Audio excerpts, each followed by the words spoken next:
आम आदमी की एक आम समस्या हेयर फॉल।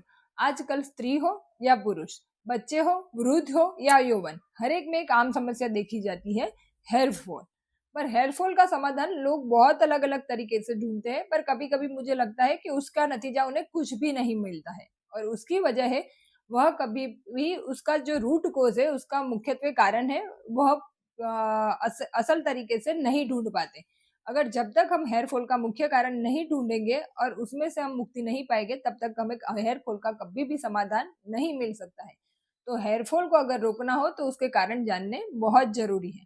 हेयर फॉल के नहीं नहीं तो 50 से ज्यादा कारण भी मिलते हैं, पर आज उसमें से कुछ जो मुख्य कारण है उसकी चर्चा हम करेंगे। हेयर फॉल किस किस व्यक्ति में देखा जाता है? तो जो पित्त दोष के या फिर पित्त प्रकृति के व्यक्ति है, मुख्यत्वे पित्त प्रकृति वाले व्यक्ति के बाल ऐसे होते हैं जो बहुत ही पतले और बहुत ही जल्दी सफेद हो जाने वाले और बहुत ही जल्दी गिरने वाले होते हैं।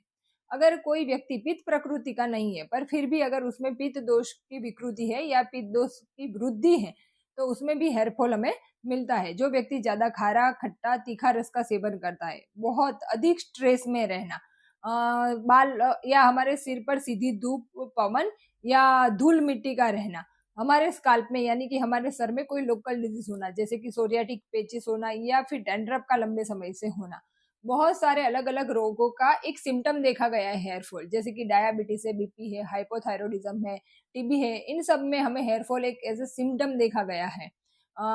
कई लोग होते हैं जो बहुत ज्यादा स्मोकिंग करते हैं या बहुत अल्कोहल का सेवन करते हैं, तो वह भी एक हेयर फॉल का कारण बन सकता है। बिना प्यास का पानी पीना, अगर हमें प्यास नहीं लगी है पर फिर भी हम पानी पीते रहते हैं, तो उससे भी अग्निमंद होता है और बाल गिरने का वो बड़ा कारण बन सकता है।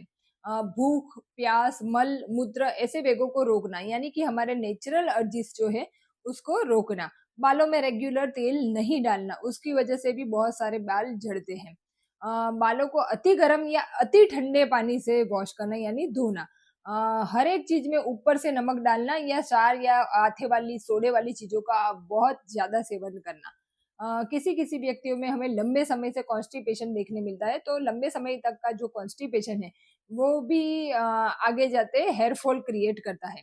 नस्य वैसे तो हेयर फॉल के लिए एक वरदान माना गया है, पर अगर जो लोग नस्य के बाद अधिक हंसना, बोलना, छींकना या क्रोध करना, अगर ऐसा कुछ भी करते हैं यानी कि नस्य के जो नियम है उसका सेवन नहीं करते, तो नस्य से हमारे बाल का ग्रोथ अच्छा होने की वजह से हमारे बाल ज्यादा गिर भी सकते हैं।